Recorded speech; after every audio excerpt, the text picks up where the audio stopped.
You were not born to follow. You were born to conquer. Leadership is not given, it is taken. The world does not hand out thrones. You rise or you kneel.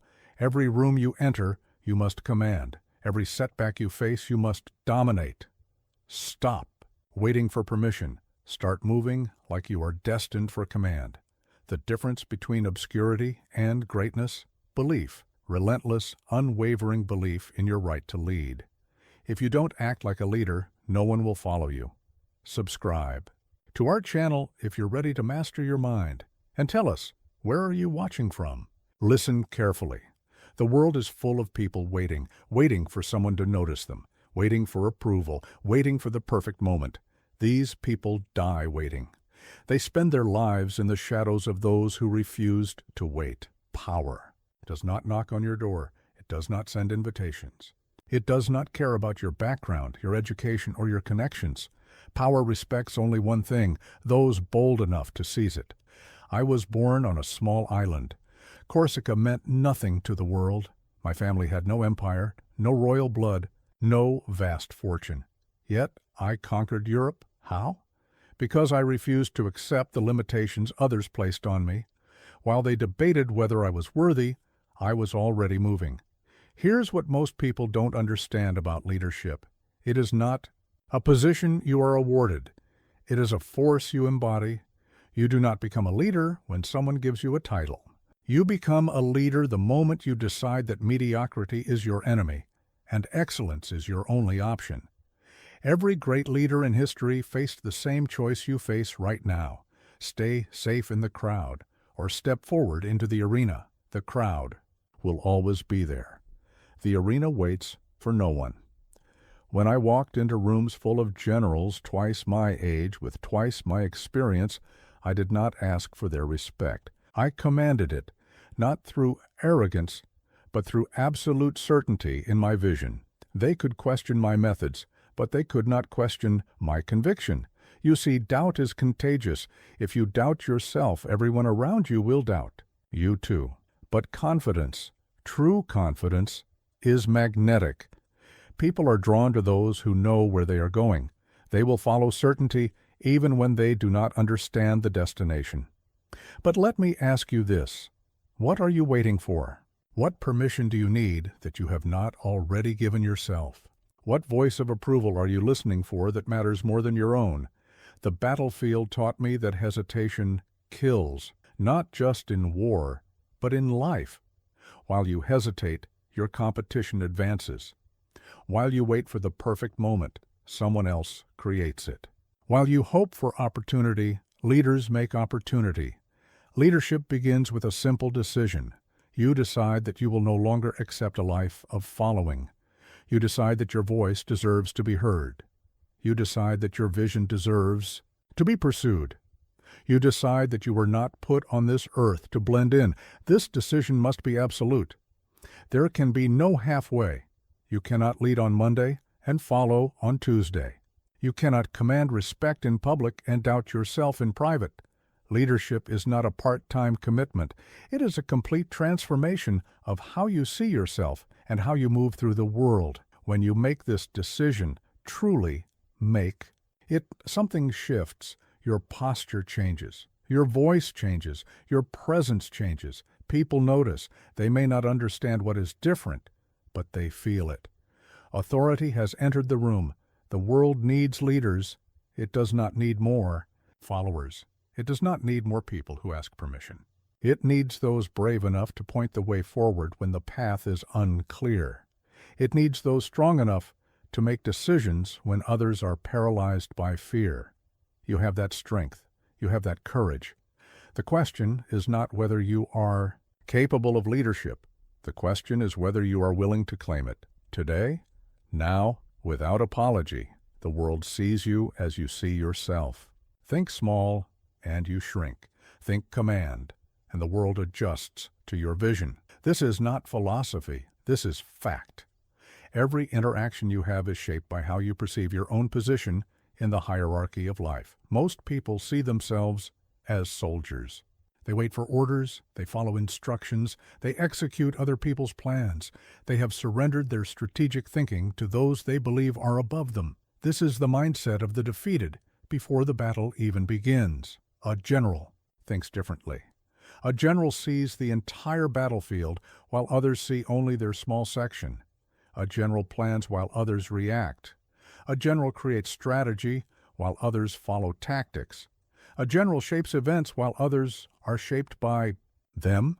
Which are you? When I stood before the Directory in France, I was 26 years old. By every conventional measure, I should have been taking orders, not giving them.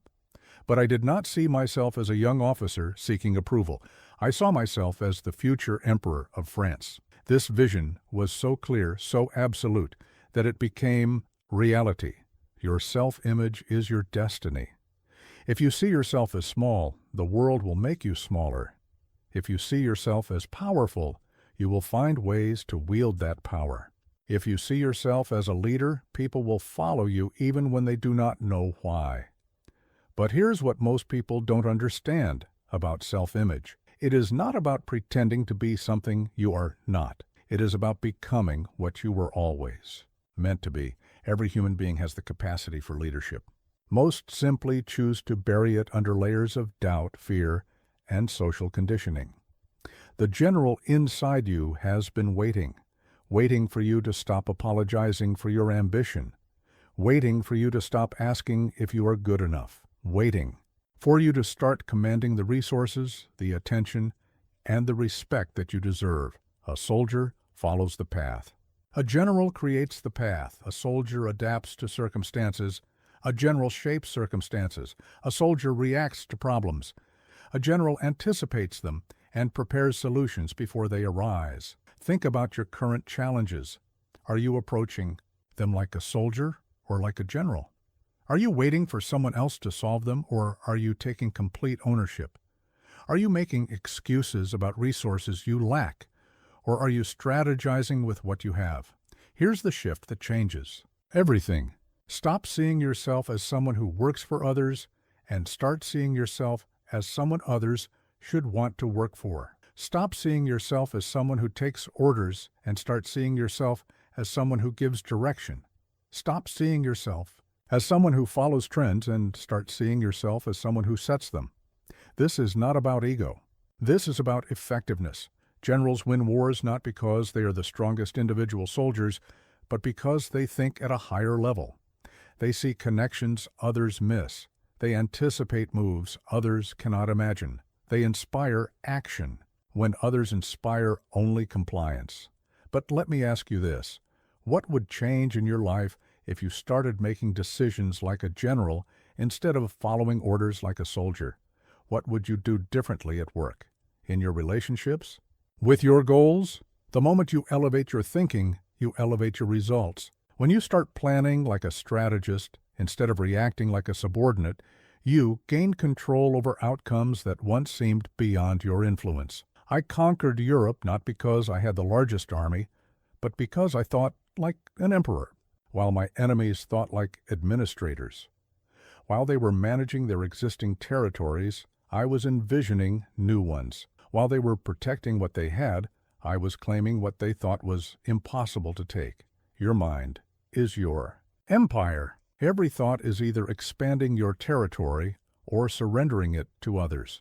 Every decision is either advancing your position or weakening it.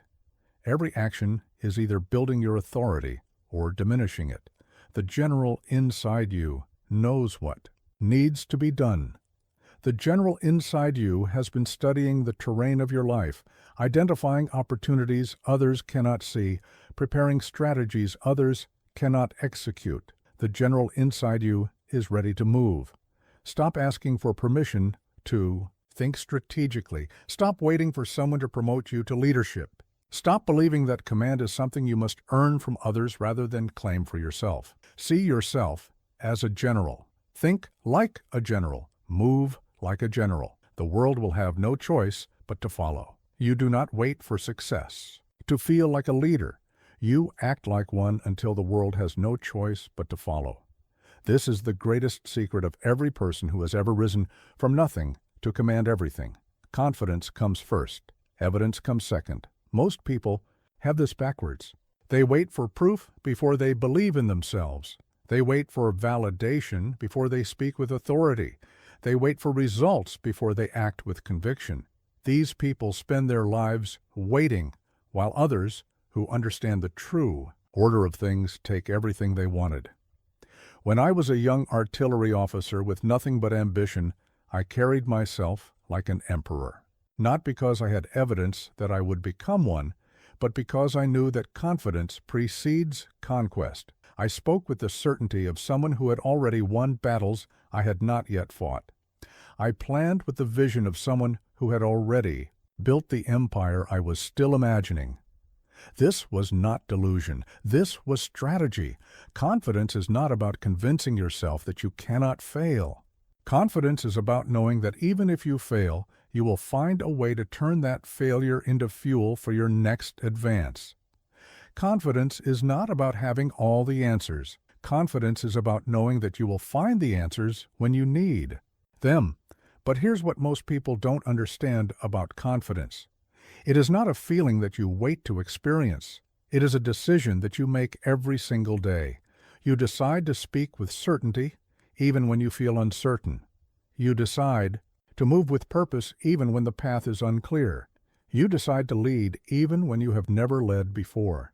The world is full of capable people who never accomplish anything significant because they are waiting for confidence to arrive. They are waiting to feel ready. They are waiting to feel qualified. They are waiting to feel deserving. Meanwhile, those with less capability but more conviction are claiming the positions they thought they would eventually earn. Every morning, I made a choice. I chose to believe that I was destined for greatness even when the evidence suggested otherwise. I chose to act as though victory was inevitable even when defeat seemed more likely. I chose to speak as though I commanded armies even when I commanded only my own ambition. This choice became my reality. You see, the world does not respond to your internal doubts. It responds to your external actions. People cannot read your mind, but they can read your energy. They cannot see your fears, but they can see your posture. They cannot hear your self-doubt, but they can hear the strength or weakness in your voice. If you act like a leader, people will treat you like a leader. If you speak like an authority, people will listen to you as an authority. If you carry yourself like someone who expects to be followed, people will follow you. But let me ask you this. What would you attempt if you knew you could not fail? What conversations would you start? What opportunities would you pursue? What dreams would you chase? The gap between where you are and where you want to be is not filled by more preparation. It is not filled by more credentials. It is not filled by more approval from others. It is filled by the decision to act as though you already belong in the place you want to reach. This requires courage, not the courage to face external enemies, but the courage to face your own limiting beliefs. Not the courage to fight others, but the courage to fight the voice in your head that tells you to wait, to doubt, to shrink. When I crossed the Alps with my army, I did not wait for ideal conditions. I did not wait for more resources. I did not wait for someone to tell me it was possible. I acted on the confidence that we would find a way, because we had to find a way. That confidence became contagious. My men began to believe not because they saw evidence of our success, but because they felt the certainty of our purpose. Confidence is contagious, but so is doubt. Every time you hesitate, you give others permission to hesitate. Every time you apologize for your ambition, you diminish their faith in your vision. Every time you act small, you invite others to treat you as small. Stop waiting for evidence. Start creating it. Stop waiting for proof. Start becoming it. Stop waiting for confirmation that you are ready. Start moving as though readiness is something you develop through action, not something you wait to feel. The leader you want to become is not waiting for you to feel qualified. The leader you want to become is waiting for you to start acting qualified. The confidence you seek is not a destination you reach. It is a path you walk every single day through every single choice to believe in your own power. Victory is won first in thought, then in execution. If you control your focus, your actions become unstoppable. The mind is the ultimate battlefield, and most people surrender it to chaos before they even begin to fight. Every great conquest begins in the theater of thought. Before I ever set foot on European soil with an army, I had already fought and won those battles in my mind 1,000 times. I had studied every possible move, anticipated every counter-move, prepared for every contingency. By the time my enemies met me on the actual battlefield, I had already defeated them in the only arena that truly matters. Your mind is under constant assault. Doubt attacks from one direction. Fear advances from another. Distraction launches. Surprise strikes when you least expect them. Meanwhile, the voices of others telling you what you cannot do, what you should not attempt, what is impossible, form an endless siege around your ambitions. Most people lose this war before they realize they are fighting it. A disciplined mind is the foundation of all power. Without it, you will be scattered by every wind of opinion, defeated by every obstacle, paralyzed by every fear. With it, you become an unstoppable force that shapes reality according to your will. But here's what most people don't understand about mental discipline. It is not about positive thinking. It is not about pretending problems do not exist. It is about training your mind to focus on solutions instead of dwelling on setbacks.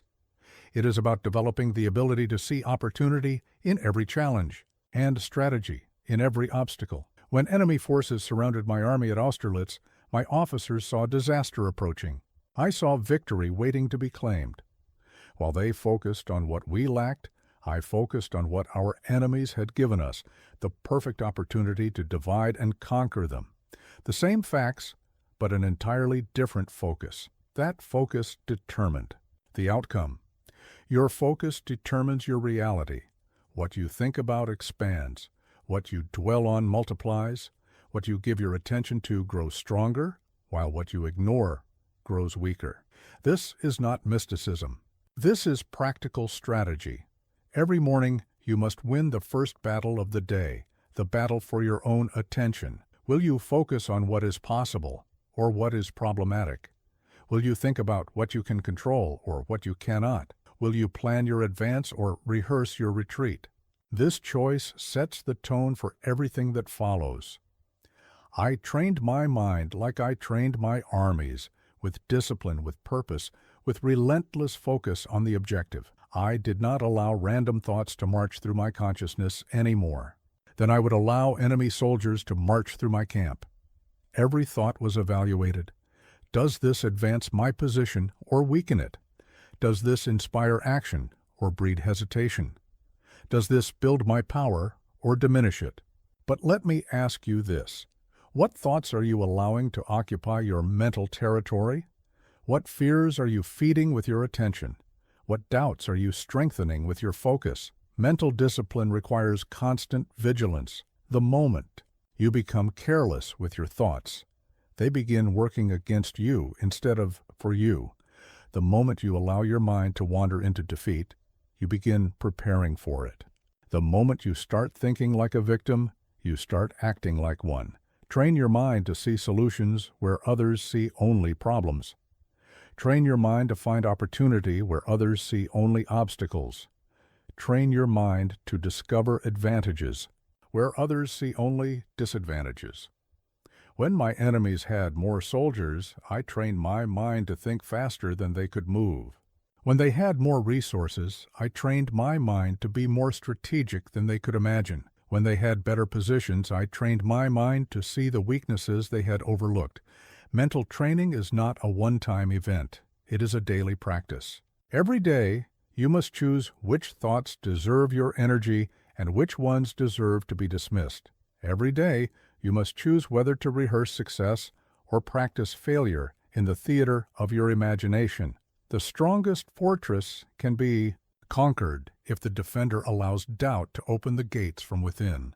But a prepared mind, a mind trained for victory, becomes unconquerable, regardless of the odds it faces. Your thoughts are your army. Are they disciplined soldiers marching toward your objectives? Or are they a disorganized mob wandering without purpose? Are they advancing your position or retreating from it? Are they building your confidence or destroying it? Take command of your mental battlefield. Train your focus like a weapon. Use your attention like a resource. Guard your thoughts like treasure.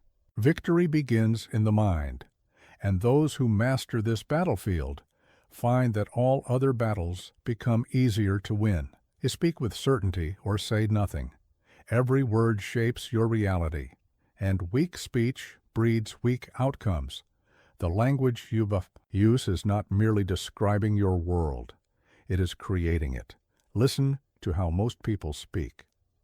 I think maybe I could try to possibly do this if circumstances allow and if others approve, and if the timing is right. This is not the language of leaders. This is the language of the defeated. Every word dilutes their power. Every phrase undermines their authority. Every sentence broadcasts their doubt to everyone listening. When I addressed my armies before battle, I did not say, "We might win if we try hard enough." I said, "We will crush our enemies and claim victory." I did not say, "Perhaps we can find a way through the mountains." I said, "We will cross the Alps and Italy will be ours." Words of certainty create certainty. Words of doubt create doubt. Your language programs your subconscious mind. Every time you say, "I cannot," you instruct your mind to find reasons why you cannot. Every time you say, "It is impossible," you command your creativity to shut down. Every time you speak with hesitation, you train yourself to hesitate. But when you speak with conviction, something extraordinary happens. Your mind begins to search for ways to make your words true. Your subconscious starts working to align your reality with your declarations. Your actions begin to match your certainty. Here's what most people don't understand about powerful speech. It is not about volume. It is not about talking more or louder. It is about precision. It is about saying exactly what needs to be said with complete conviction that it will happen.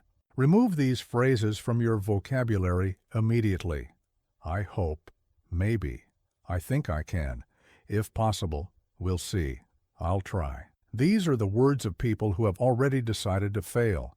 They are giving themselves permission to quit before they start. Replace them with declarations, "I will," "This is certain," "I am committed," "This will happen," "I guarantee," "I promise you." These are the words of people who shape reality instead of being shaped by it. When I stood before the French Senate and declared myself emperor, I did not ask for their permission. I did not suggest it might be a good idea. I announced what would happen. The certainty in my voice made questioning seem impossible. The authority in my language made resistance seem foolish. But let me ask you this. How are you speaking about your goals? Are you declaring them or merely hoping for them? Are you commanding their achievement or simply wishing for their possibility? Every conversation is an opportunity to practice leadership or to practice followership. Every sentence is a choice between projecting strength or broadcasting weakness. Every word is either building your authority or destroying it. People listen to how you speak about yourself more carefully than you realize. If you speak with doubt, they will doubt you. If you speak with uncertainty, they will be uncertain about you. If you speak like a leader, they will treat you like one. This extends beyond just the words you choose. It includes the tone you use, the pace at which you speak, the certainty behind your statements. A leader's voice carries weight because it carries conviction.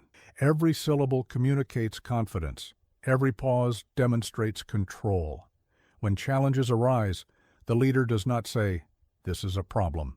The leader says, "This is an opportunity." The leader does not say, "We might fail." The leader says, "We will find a way." The leader does not say, "I do not know what to do." The leader says, "I am developing our strategy." Your language creates your reality, but it also creates the reality of everyone who hears you speak. When you speak with power, you give others permission to feel powerful. When you speak with certainty, you make others feel secure. When you speak like a leader, you inspire others to follow. This is not about false confidence or empty bravado. This is about aligning your language with your intentions. If you intend to succeed, speak like success is inevitable. If you intend to lead, speak like leadership is your natural state. If you intend to conquer, speak like victory is already yours. The words you speak in private become the thoughts that shape your actions.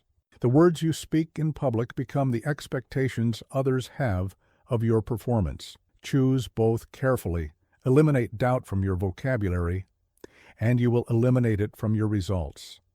Speak with the certainty of someone who has already won, and you will find ways to make that certainty reality. Your words are weapons. Your speech is strategy. Your language is leadership. Use them like the emperor you were born to become. Posture is power. Presence is persuasion. A true leader moves as though the path is already cleared.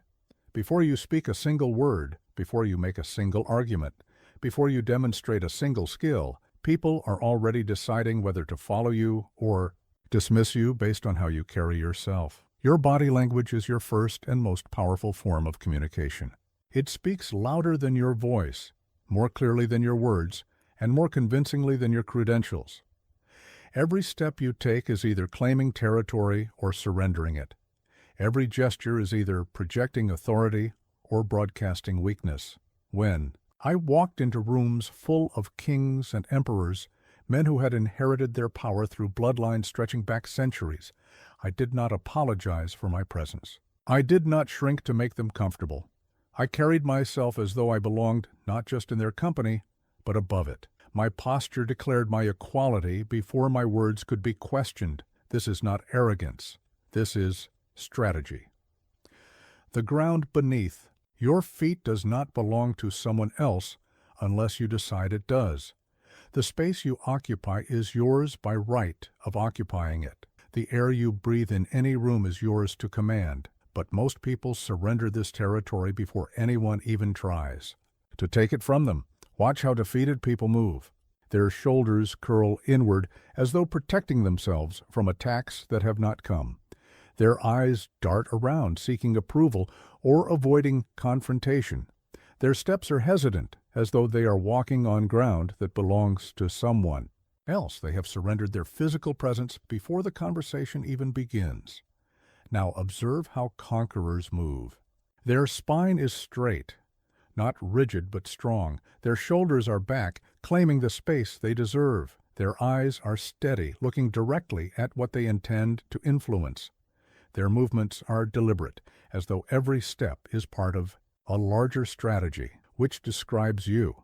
Here's what most people don't understand about physical presence. It is not about intimidation. It is about confidence. It is not about making others smaller. It is about refusing to make yourself smaller. It is not about aggression. It is about certainty. Your posture affects not only how others perceive you, but how you perceive yourself.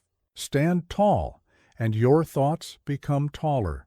Move with purpose, and your mind finds purpose. Carry yourself like a leader, and leadership begins to feel natural instead of foreign. But let me ask you this. What is your body language saying about your ambitions? When you walk into important rooms, are you taking up the space you deserve or shrinking to avoid notice? When you sit at tables with influential people, are you leaning forward with engagement or leaning back in deference? Every successful negotiation I ever conducted began before I opened my mouth. The way I entered the room set the tone for everything that followed. The way I positioned myself at the table established the dynamic. The way I maintained my presence throughout the conversation reinforced my authority. Physical presence is a skill that can be developed. It is not something you are born with or without. It is something you practice until it becomes natural. Stand in front of a mirror and practice walking like you own every room you enter. Practice sitting like you belong at every table where decisions are made. Practice moving like the ground beneath your feet is yours to command. This transformation must be complete. You cannot walk like a leader to important meetings and shuffle like a follower everywhere else. You cannot project confidence in public and shrink in private. Your presence must become consistent because people are always watching, always evaluating, always deciding whether you are someone worth following. When you walk, walk as though you are going somewhere important, because you are. When you stand, stand as though you have every right to occupy that space, because you do. When you sit, sit as though you belong in every conversation happening around that table, because you absolutely do. Your physical presence is your first argument for why people should listen to you. Make it a compelling one. Your posture is your first demonstration of your authority. Make it undeniable. Your movement through space is your first act of leadership. Make it one that others want to follow. Walk like the ground belongs to you, and soon you will discover that it does. Indecision is death. Every choice must be made with force. Fortune belongs to the bold. While others debate possibilities, leaders create realities. While others weigh options endlessly, leaders choose and make their choices correct through action. The moment you hesitate, you surrender control to circumstances. The moment you delay, you give your competition the advantage. The moment you avoid deciding, you have made the worst decision of all, the decision to let life happen to you instead of making life bend to your will. I conquered Europe not because I made perfect decisions, but because I made fast ones. Speed of decision-making was my greatest weapon. While enemy commanders held councils of war that lasted days, I would analyze the situation, choose my course, and be executing it before they had finished their first meeting. This is the difference between victors and victims. Victors understand that a good decision made quickly is superior to a perfect decision made too late. Victims wait for certainty that never comes, while opportunities march past them toward those brave enough to act on incomplete information. But here's what most people don't understand about decision-making. The quality of your decision matters, less than the speed and conviction with which you execute it. A mediocre plan executed with total commitment will defeat a brilliant plan executed with hesitation every single time. When I decided to cross the Rubicon of my own ambitions and crown myself emperor, I did not spend months weighing the pros and cons. I did not survey public opinion.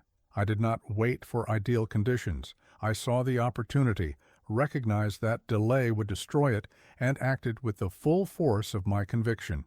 That single decision changed the course of European history. Every day you face decisions that could change the course of your personal history. But instead of seizing these moments, most people postpone them. They want more information. They want to consider all possibilities. They want to be absolutely certain before they commit. This is why most people live ordinary lives. They are waiting for extraordinary certainty that never arrives. Leaders understand that all decisions are made with incomplete information. There's never a perfect time. There are never ideal conditions. There is never complete certainty about outcomes. But there is always enough information to make a decision, if you have the courage to act on it. But let me ask you this. What decisions are you avoiding right now? What choices are you postponing while you wait for more information, better timing, or greater certainty? What opportunities are you watching slip away while you debate whether to pursue them? The most dangerous phrase in any language is, "I will decide later." Later never comes. Later is where dreams go to die. Later is where potential gets buried under an avalanche of excuses. When faced with a choice, I trained myself to gather the essential information quickly, analyze it efficiently, and decide immediately, not recklessly, but decisively.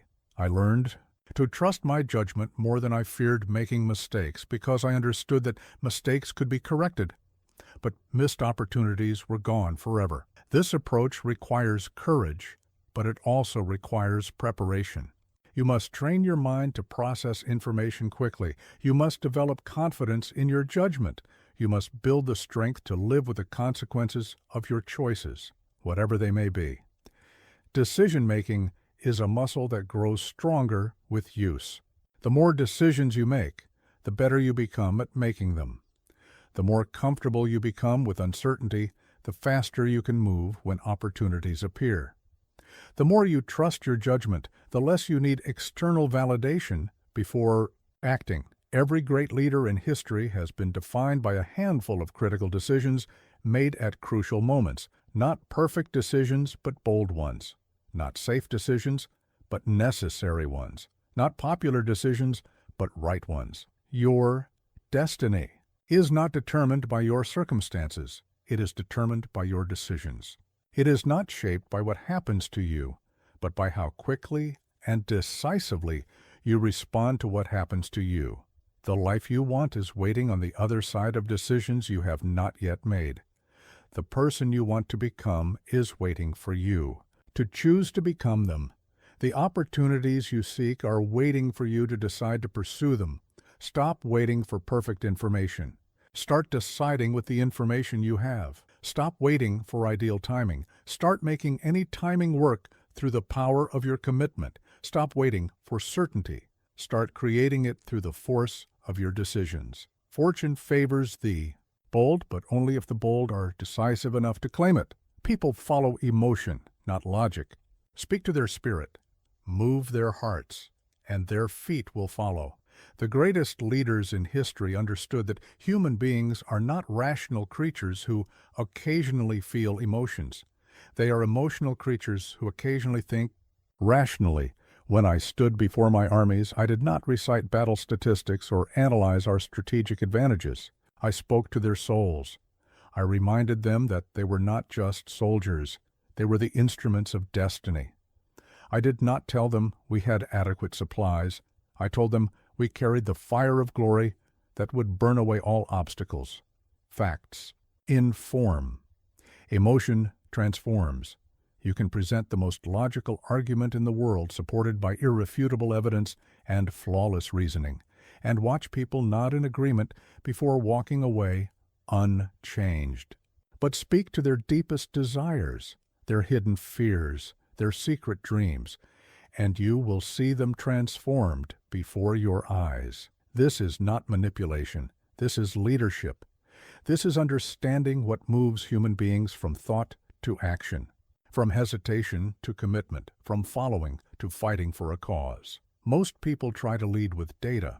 They believe that if they can just present enough facts, make enough logical arguments, show enough evidence, people will naturally follow their reasoning.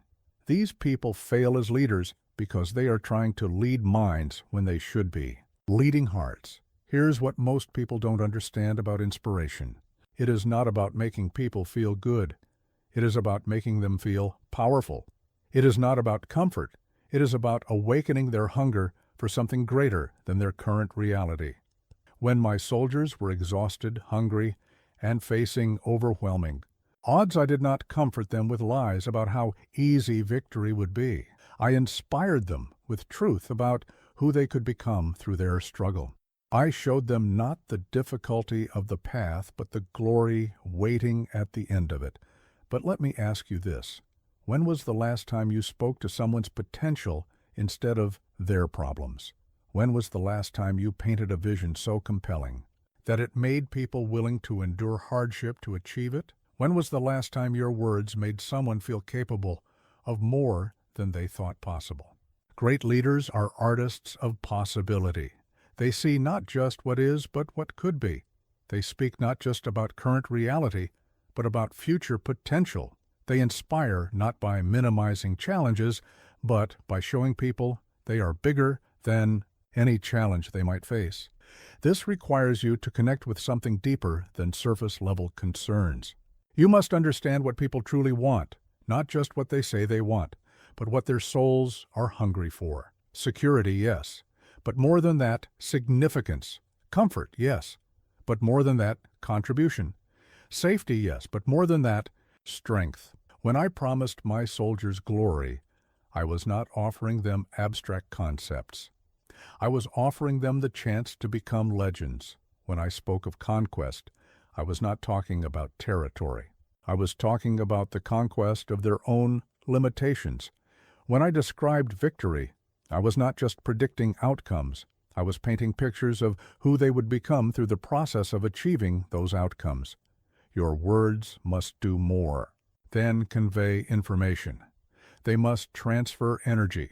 They must do more than explain plans. They must ignite passion. They must do more than outline strategies. They must awaken something sleeping inside the people you lead. This is why some leaders can motivate people to attempt impossible things while others cannot motivate people to attempt simple ones. It is not about the difficulty of the task. It is about the power of the vision. It is not about the resources available. It is about the fire lit within those who must use those resources. People will endure incredible hardship for a cause they believe in. They will sacrifice immediate comfort for long-term glory. They will risk failure for the chance to become more than they currently are. But only if you can help them see and feel the magnitude of what they are working toward. Stop trying to convince people with logic alone. Start inspiring them with vision. Stop focusing on what needs to be done. Start focusing on who they will become by doing it. Stop talking about the work required. Start talking about the transformation available. The leader who can make people feel like heroes will have heroes following them. The leader who can make people believe they are capable of greatness will see that greatness manifested. The leader who can speak to the fire within will see that fire burn away every obstacle. Your words are not just tools of communication. They are weapons of transformation. Use them to ignite the potential that sleeps within everyone you lead. Real power does not beg. It exudes. Build respect through discipline, presence, and control. The moment you have to demand respect, you have already lost it. The moment you have to announce your authority, you have revealed that you lack it. True leadership commands respect so naturally that people offer it before you even realize they are doing so. When I entered rooms filled with Europe's most powerful men, I never introduced myself as Emperor Napoleon. I did not need to. My presence announced my position more effectively than any title ever could. My authority was evident in how I carried myself, how I spoke, how I made decisions. Respect was not something I requested. It was something I earned through consistent demonstration of leadership. Most people confuse demanding respect with commanding it. They believe that if they can force others to acknowledge their position, they have achieved leadership. They raise their voices to create the illusion of strength. They make threats to simulate power. They invoke their titles to compensate for their lack of natural authority. This is not leadership. This is weakness disguised as strength. Here's what most people don't understand about respect. It cannot be demanded, purchased, or inherited. It can only be earned through consistent demonstration of the qualities that make someone worth respecting. Competence earns respect. Integrity earns respect. Courage earns respect. Demanding respect earns nothing but resentment. The leader who must constantly remind others of their position is a leader whose position is constantly in question. The leader who must threaten consequences to get compliance is a leader who inspires fear, not loyalty. The leader who must demand respect is a leader who does not understand what respect actually is. True respect flows naturally toward those who demonstrate mastery over themselves first, then their circumstances, then their environment. It flows toward those who make difficult decisions with calm certainty. It flows toward those who remain steady under pressure while others panic. It flows toward those who deliver results consistently while others make excuses. But let me ask you this: are you trying to demand respect or earn it? Are you focused on getting people to acknowledge your authority or on developing the qualities that make authority natural? Are you working to make people fear your position or admire your performance?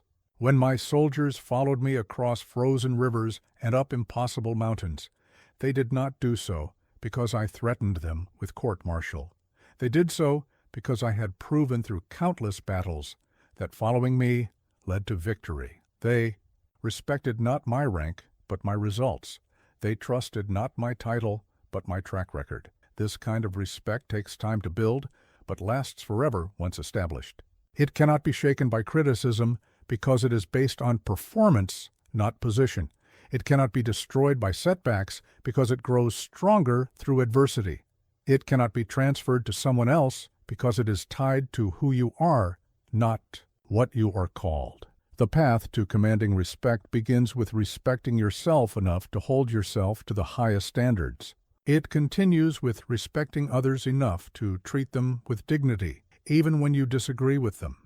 It culminates in respecting the responsibility of leadership enough to never abuse the power it provides.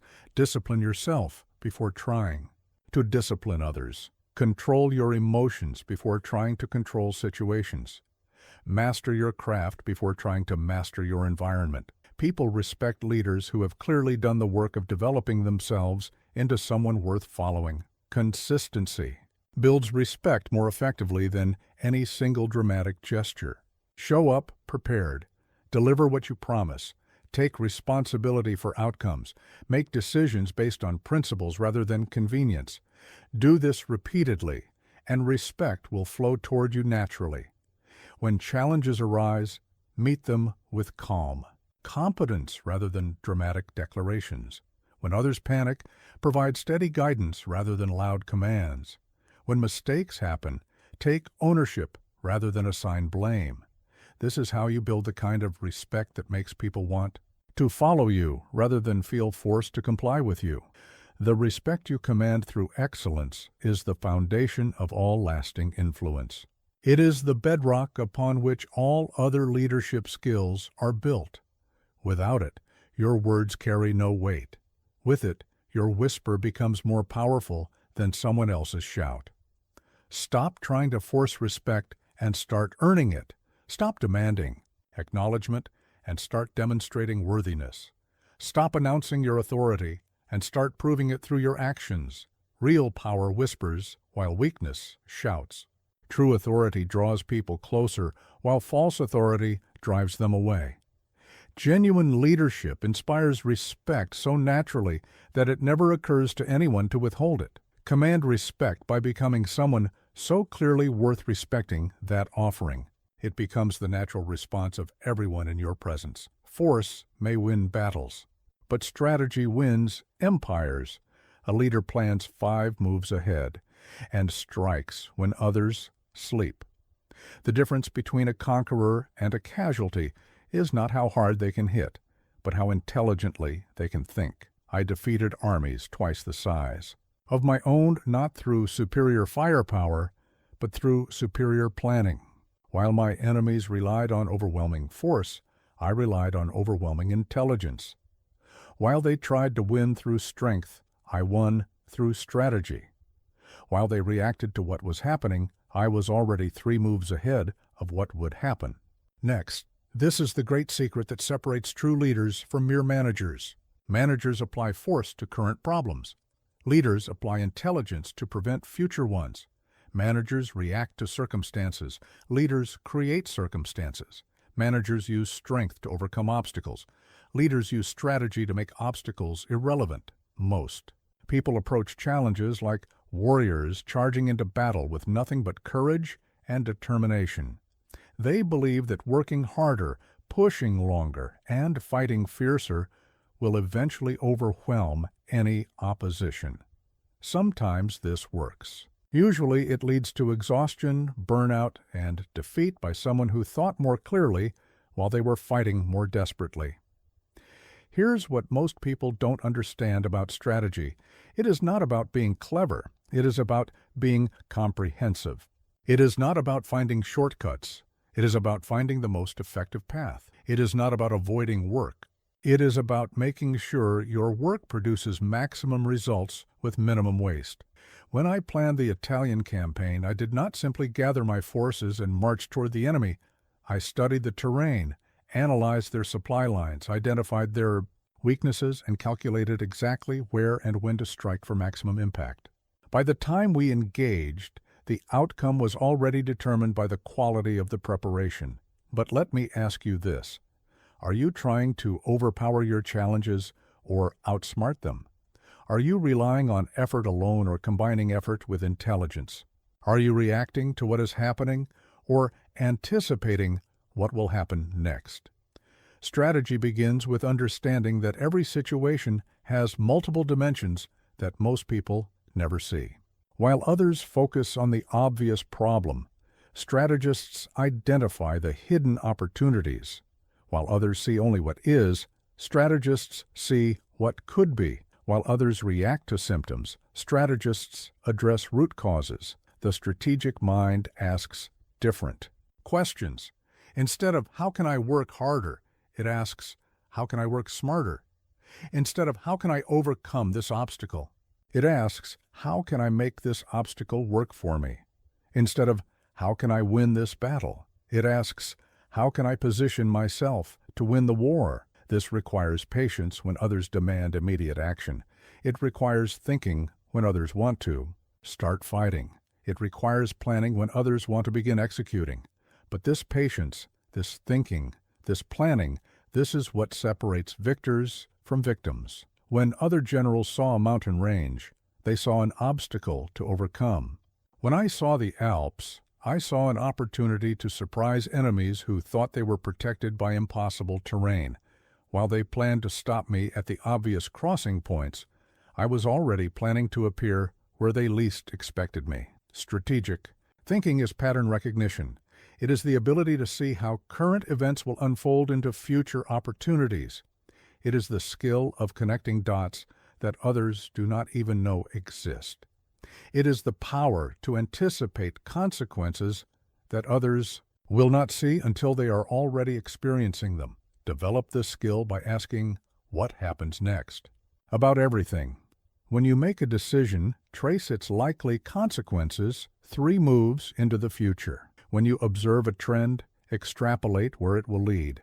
When you see an opportunity, analyze what conditions created it, so you can recognize similar opportunities faster. Study your competition not to copy what they are doing, but to anticipate what they will do next. Understand your environment not just as it is, but as it is becoming. Position yourself not where the opportunities are today, but where they will be tomorrow. The greatest victories in history were won by leaders who saw possibilities that others missed, recognized patterns that others ignored, and acted on insights that others never developed. They did not win because they were stronger. They won because they were smarter. Strategy is the multiplication of strength. It is the leverage that allows smaller forces to defeat larger ones, limited resources to accomplish unlimited goals, and individual brilliance to triumph over collective mediocrity. While others are building bigger muscles, build a better brain. While others are gathering more resources, develop greater intelligence. While others are working harder, start thinking deeper. The leader who thinks strategically needs less strength because they apply their strength more precisely. They need fewer resources because they use their resources more efficiently. They need less time because they act at exactly the right moment. Strategy is your greatest weapon. Sharpen it daily. Volume is not authority. Calm, sharp certainty commands far more. Be the still center in the storm. The leader who must shout to be heard has already lost control of the conversation. The leader who must raise their voice to command attention has revealed they lack the presence to command it naturally. True power whispers, and the world leans in to listen. When I negotiated with kings and emperors who commanded armies larger than mine, I never raised my voice above a conversational tone. Yet my words carried more weight than their loudest proclamations. Not because of what I said, but because of how I said it. Not because of my volume, but because of my certainty. The most powerful people in any room are not those who speak the loudest. They are those who speak with such quiet confidence that everyone else falls silent to hear what they have to say. They control conversations not through force, but through presence. They dominate discussions not by talking more, but by saying exactly what needs to be said when it needs to be said. Most people confuse noise with authority. They believe that speaking louder makes their words more important. They think raising their voice raises their status. They assume that increasing volume increases influence. This is the mistake of people who have never learned what real power looks like. Here's what most people don't understand about controlling a room. It is not about dominating everyone in it. It is about creating an atmosphere where your leadership becomes the natural center around which everything else organizes itself. Watch how truly powerful people enter a room. They do not announce themselves. They do not demand attention. They simply arrive, and somehow the energy shifts to accommodate their presence. Conversations pause, eyes turn toward them. The room recalibrates itself around their authority. But let me ask you this. When you enter important rooms, do people notice your arrival or ignore it? When you speak in meetings, do others stop talking to listen or continue their side conversations? When you make suggestions, do people lean forward with interest or lean back with disengagement? The ability to control a room begins long before you say your first word.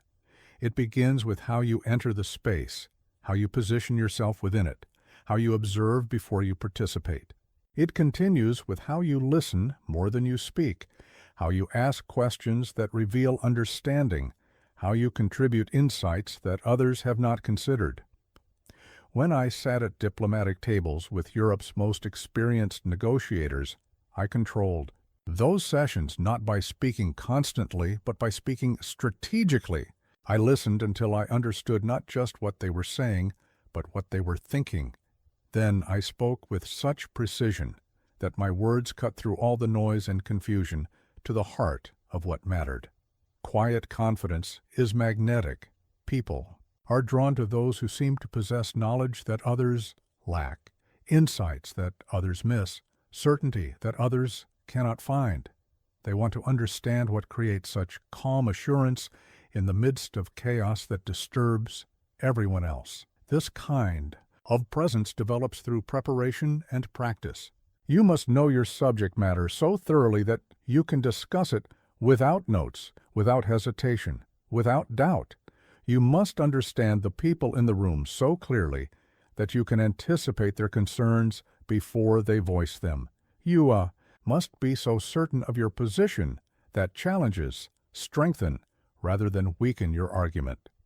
The leader who controls the room does so by becoming the person others look to for clarity when situations become confused, for direction when decisions become difficult, for calm when emotions become chaotic. This is not a position you claim through announcement. It is a role you earn through consistent demonstration of the qualities that make leadership natural. Speak less than others expect, but more powerfully than they anticipate. When you do speak, make every word count. Choose phrases that crystallize complex ideas into simple truths. Ask questions that reveal the core issues others are dancing around. Make statements that provide clarity when others are creating confusion. The room belongs to whoever brings the most value to it, not whoever makes the most noise in it. Bring insights that others lack. Bring perspective that others need. Bring solutions that others cannot find. Bring calm that others cannot maintain. Control comes not from force, but from focus. Not from volume, but from value. Not from aggression, but from assurance. The leader who masters this understands that the most powerful position in any room is not at the head of the table, but at the center of the conversation. Be the person others turn to when they need answers. Be the voice others listen for when they need direction. Be the presence others rely on when they need stability. Control the room by becoming indispensable to it. Command attention by deserving it. Lead conversations by elevating them. The world follows whispered wisdom more readily than it follows shouted commands. The leader must often walk alone. If you need applause, you are not ready. Master solitude, and you will master command. Leadership is not a group activity. It is an individual responsibility that requires you to make decisions others cannot make, see opportunities others cannot see, and maintain strength others cannot sustain. When I stood on the cliffs of St. Helena, exiled from everything I had built, stripped of all the titles I had earned, separated from every person who had once followed me, I discovered the ultimate truth about leadership. The external validation, the crowds, the acclaim, These were pleasant additions to power, but they were never the source of it. The source was always within. Most people confuse leadership with popularity. They believe that being followed makes them a leader. They think that applause validates their authority. They assume that external recognition confirms their worth. These people will never become true leaders because they are building their power on foundations that others control. Here's what most people don't understand about solitude. It is not punishment for leaders. It is preparation. It is not isolation from influence. It is the cultivation of independent strength. It is not separation from others. It is the development of the self-reliance that makes you worthy of others following you. The leader who cannot stand alone cannot truly stand at all. The leader who needs constant affirmation is building their confidence on ground that shifts with every change in popular opinion. The leader who requires applause to maintain their conviction will lose that conviction the moment the applause stops. But let me ask you this. Can you maintain your vision when no one else sees it? Can you hold your standards when no one else shares them? Can you pursue your goals when no one else supports them? Can you believe in yourself when no one else believes in you? These are not philosophical questions. These are practical requirements of leadership. Every leader faces moments when they must stand completely alone with their convictions, when popular opinion turns against them, when even their closest advisors doubt their judgment. In these moments, the true leader is revealed, not the person who leads when leading is easy, but the person who leads when leading requires everything they have. Not the person who maintains vision when others share it, but the person who holds vision when they are the only one who can see it. Solitude teaches you to trust your own judgment above all other voices. It forces you to develop internal strength that does not depend on external validation. It builds the kind of confidence that cannot be shaken by criticism because it is not based on other people's opinions. When you learn to thrive alone, you discover that you were never actually alone. You were always accompanied by your vision, your principles, your determination, your strength. These companions never abandon you. They never betray you. They never doubt you. They are more reliable than any crowd, more loyal than any follower, more constant than any applause. The ability to stand alone is what gives you the authority to lead others. People follow those who demonstrate independence, not those who demonstrate neediness. They are attracted to strength, not to weakness disguised as leadership. They respect those who can function without them more than those who cannot function without them. This does not mean becoming isolated or arrogant. This means becoming self-sufficient enough that when others choose to follow you, they do so because they are inspired by your strength, not because you need their validation. This means developing internal certainty so complete that external uncertainty cannot shake it. Solitude is where leaders are forged. In the quiet moments when no one is watching, no one is cheering, no one is validating your choices, this is where you discover whether you have the internal fire necessary to lead others. This is where you develop the unshakable foundation upon which all lasting leadership is built. Practice being alone with your thoughts without becoming anxious. Practice making decisions without seeking approval. Practice maintaining your standards without external enforcement. Practice believing in your vision without others sharing it. The leader who has mastered solitude brings something to every interaction that those who fear aloneness cannot bring: complete authenticity. They do not need to pretend, perform, or please because their worth is not dependent on others' reactions.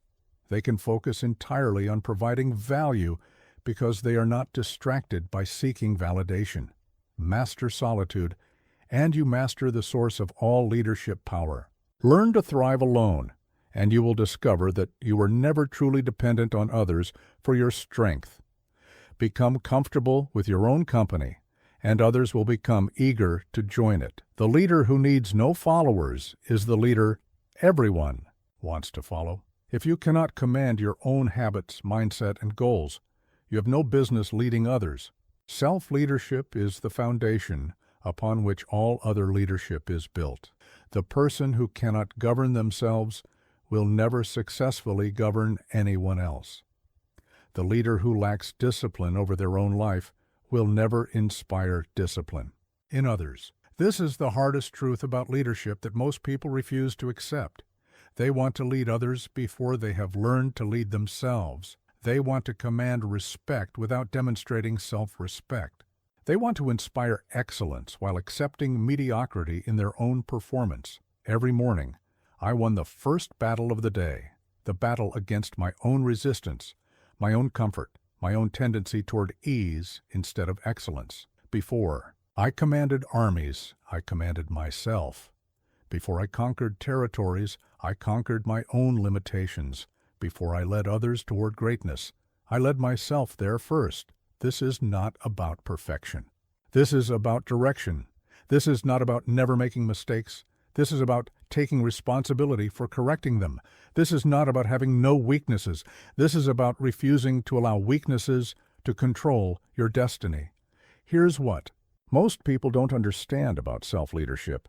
It is not a prerequisite that you complete before moving on to leading others. It is an ongoing discipline that you maintain while leading others. The leader who stops working on themselves stops growing, and the leader who stops growing starts declining. But let me ask you this. What habits do you need to develop that you keep postponing? What aspects of your character need strengthening that you keep avoiding? What areas of your life need organizing that you keep neglecting? How can you lead others toward goals you have not achieved yourself? Self-leadership begins with self-awareness. You must know your strengths so you can leverage them effectively. You must know your weaknesses so you can compensate for them strategically. You must know your patterns so you can direct them purposefully. You must know your triggers so you can manage them consciously. This awareness must lead to action. It is not enough to recognize that you need more discipline. You must develop more discipline. It is not enough to identify areas for improvement. You must actually improve them. It is not enough to understand your potential. You must fulfill it. The leader who cannot keep promises to themselves will never be trusted with promises to others. The leader who cannot maintain their own standards will never successfully raise standards for their team. The leader who cannot achieve their personal goals will never be credible when setting goals for others. This means being ruthless with your own excuses while being patient with others, learning to eliminate theirs. This means holding yourself to higher standards than you hold anyone else. This means taking responsibility for your results while helping others learn to take responsibility for theirs. When I demanded excellence from my officers, they could not see that I demanded even more from myself. When I asked them to endure hardship for our objectives, they knew I was enduring greater hardship in service of larger responsibilities. When I expected them to rise above their limitations, they witnessed me constantly rising above mine. Leadership credibility is earned through self-leadership demonstration. People follow those who have clearly done the work of developing themselves into someone worth following. They trust those who have proven they can govern their own impulses, manage their own emotions, and achieve their own goals. This is why some people with impressive titles never develop true influence, while others with no official authority naturally attract followers. The difference is not position, it is preparation. The difference is not what they have been given. It is what they have developed within themselves. Self-leadership requires you to become your own coach, your own critic, your own motivator, your own accountability partner. You must celebrate your wins without becoming complacent and acknowledge your failures without becoming defeated. You must push yourself when you feel like resting and rest strategically when you need to recover. The habits you build, the standards you maintain, the goals you achieve, the character you develop. These become the foundation from which you lead others. They become the evidence that following you leads to growth, improvement, and success. Start where you are. Begin with what you control completely: your thoughts, your choices, your responses, your commitments to yourself. Master these, and you will have earned the right to help others master theirs. Lead yourself with the same intensity you want to lead others. Hold yourself to the same standards you want to establish for your team. Pursue your own development with the same passion you want others to pursue theirs. The leader who leads themselves first leads others best. The person who commands their own life earns the right to command others. Self-leadership is not preparation for leadership. It is leadership in its purest form. In times of doubt, people crave strength. Be the one who stands tall when all others fall, when the world is consumed by uncertainty, when institutions crumble, when traditional sources of stability prove unreliable. People desperately seek someone who embodies the certainty they have lost. This is your moment. This is your calling. I rose to power not in times of prosperity and peace, but in the chaos that followed the French Revolution. When the old order had collapsed, when no one knew what to believe anymore, when fear and confusion ruled the streets, this is when I emerged. Not because times were easy, but because times were impossible, and impossible times demand impossible leaders. People had stopped believing in their government, their institutions, their future. They needed someone to show them that belief was still possible. They needed someone who could look at chaos and see opportunity. They needed someone who could face uncertainty with absolute certainty. They needed someone who could make them believe again, not just in causes, but in themselves. This is the highest calling of leadership, not to manage when things are going well, but to restore hope when hope has been lost. Not to lead when the path is clear, but to create light when everything is dark. Not to inspire when people are already motivated, but to awaken possibility when people have forgotten that possibility exists. Here's what most people don't understand about belief. It is not a luxury that leaders can afford during good times. It is a necessity that leaders must provide during bad times. When others doubt, you must believe. When others fear, you must demonstrate faith. When others see only problems, you must see solutions that they cannot yet imagine. But let me ask you this. In your sphere of influence, who is looking to you for the strength they cannot find within themselves? Who needs you to believe in possibilities they have stopped seeing? Who is waiting for you to demonstrate the certainty that will allow them to move forward despite their uncertainty? Making people believe again requires you to believe first. Not naive optimism that ignores reality, but informed confidence that sees through present difficulties to future possibilities. Not blind faith that pretends problems do not exist, but strategic vision that shows how problems can be solved. When my soldiers were exhausted, outnumbered, and facing seemingly impossible odds, I did not motivate them by pretending their situation was easy.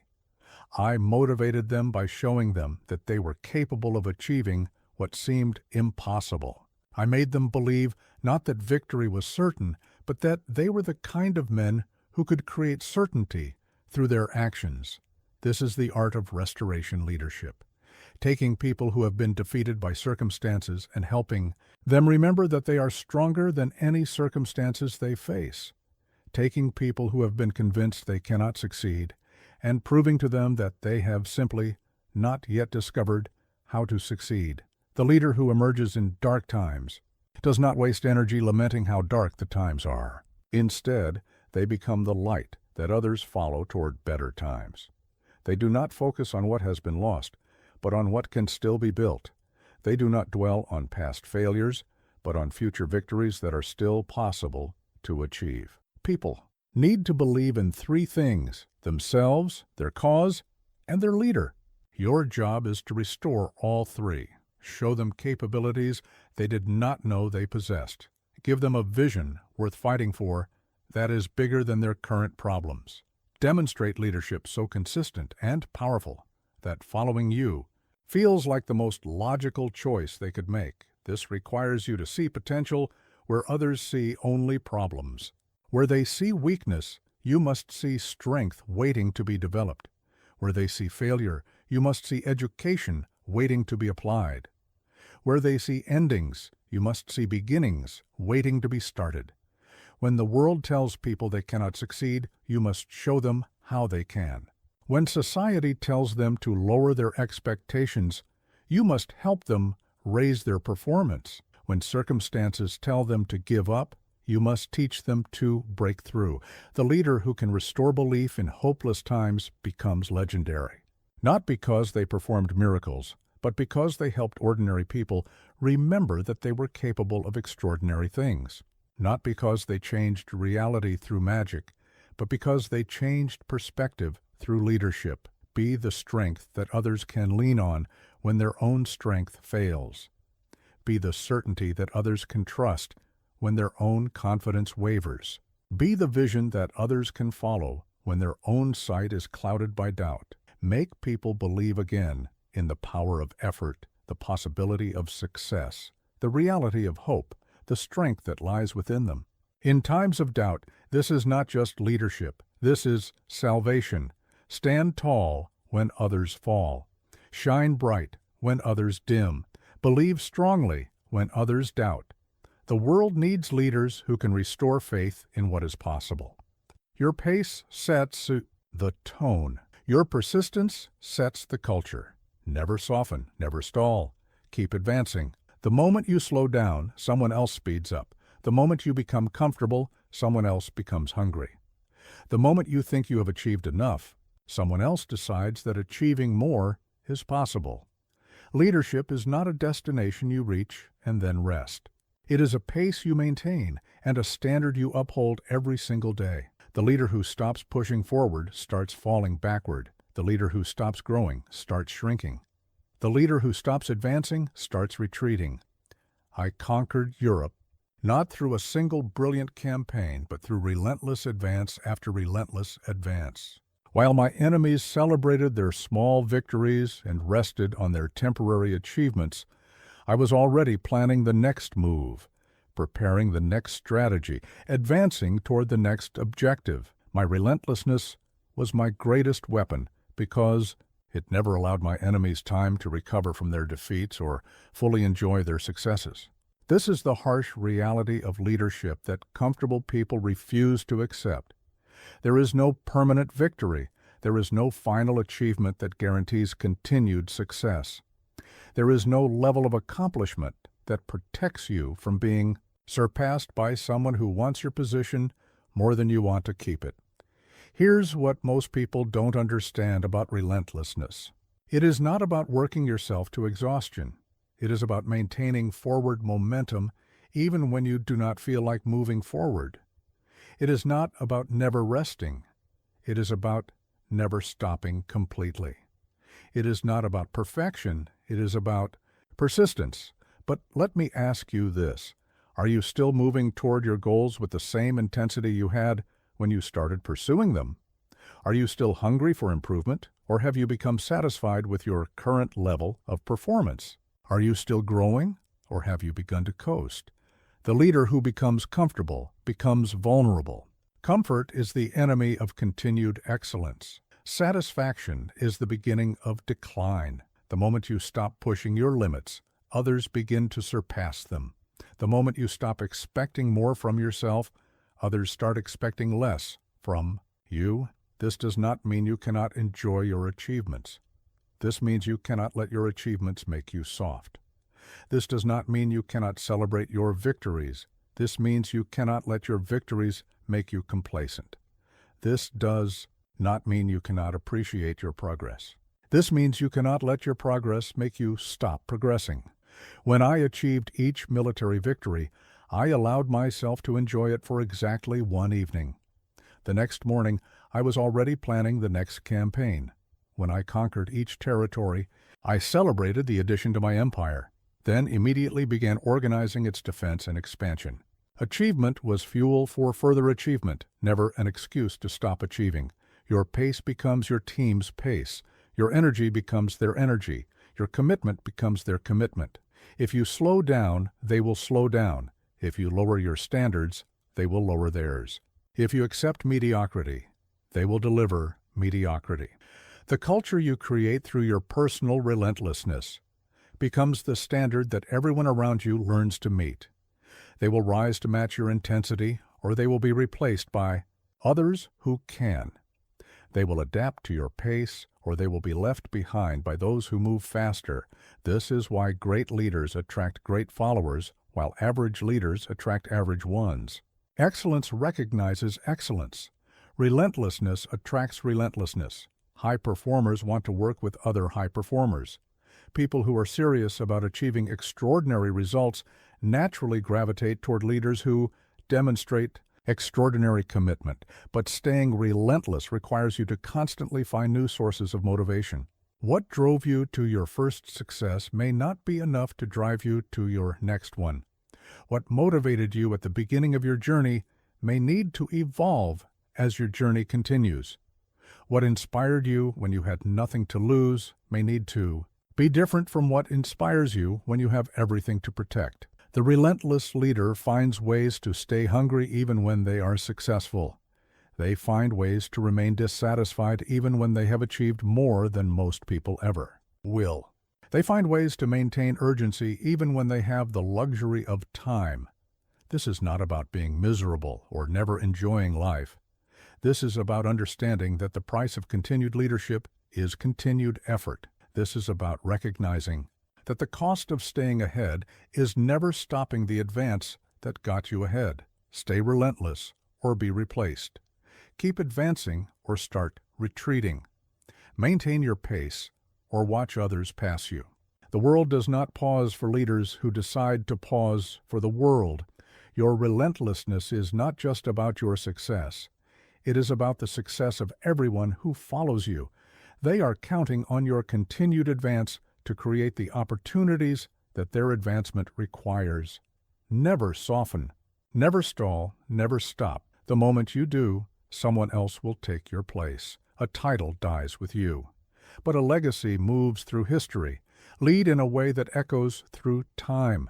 The ultimate measure of leadership is not what you accomplish while you are leading, but what continues to exist after you are gone. The truly great leaders become immortal, not through their positions, but through their impact. When I died on St. Helena, the title of emperor died with me. But the ideas I embodied, the standards I established, the changes I created, these lived on. The Napoleonic Code still influences legal systems across the world. The concept of merit-based advancement that I championed still shapes how organizations operate. The belief that ordinary people can achieve extraordinary things through determination and skill still inspires leaders centuries later. This is the difference between occupying a position and building a legacy. Anyone can hold a title. Few can. Create lasting change. Anyone can exercise temporary authority. Few can establish permanent influence. Anyone can lead for a season. Few can lead for the ages. Most people focus on climbing to positions of power without considering what they will do with that power once they have it. They invest all their energy in getting to the top without planning how they will use their time at the top to benefit something larger than themselves. They achieve leadership without understanding that leadership is not a reward. It is a responsibility. Here's what most people don't understand about legacy. It is not about being remembered for being famous. It is about being remembered for making a difference. It is not about having your name written in history books. It is about having your influence written in the lives of people who are better because you led them. But let me ask you this. What will continue to exist after your leadership ends? What changes will you create that outlast your position? What standards will you establish that others will maintain? What improvements will you make that will benefit people you will never meet? Legacy is not built through grand gestures alone, though grand gestures may be part of it. Legacy is built through consistent demonstration of principles that inspire others to adopt those principles themselves. Legacy is built through developing people who become leaders themselves and continue advancing the vision you established. The leader who builds a legacy focuses not just on what they can accomplish personally, but on what they can inspire others to accomplish long after they are gone. They create systems that continue functioning without their constant oversight. They develop people who become capable of surpassing their achievements. They establish cultures that perpetuate their values, without their constant enforcement. When I reorganized European education, I was not thinking about my immediate political advantage. I was thinking about creating a generation of people who would understand that merit should triumph over birth, that excellence should be rewarded regardless of background, that society should be organized around competence rather than connections. This required me to think beyond my own lifetime, beyond my own reign, beyond my own immediate interests. This required me to consider what kind of world I wanted to create for people I would never meet, in times I would never see, facing challenges I could never imagine. Building a legacy means making decisions that may not benefit you personally, but will benefit the cause you serve. It means investing in long-term outcomes, even when short-term results would be more immediately satisfying. It means developing others even when their success might overshadow your own. The leader building a legacy asks different questions than the leader focused only on immediate success. Instead of, how can I win today? They ask, how can I create conditions for continued winning? Instead of, how can I look good? They ask, how can I do good? Instead of, how can I be remembered? They ask, how can I make a lasting difference? This perspective transforms how you lead. You become less concerned with getting credit and more concerned with creating change. You become less focused on protecting your position and more focused on advancing your purpose. You become less interested in being served and more interested in serving something greater than yourself. The irony of legacy building is that those who pursue it with the greatest integrity often achieve the most lasting fame, while those who pursue fame directly often achieve neither fame nor lasting impact. The leader who focuses on serving others ends up being remembered by many. The leader who focuses on being remembered often ends up forgotten. Your legacy will not be determined by the size of your office, the number of people who report to you, or the amount of authority you wield.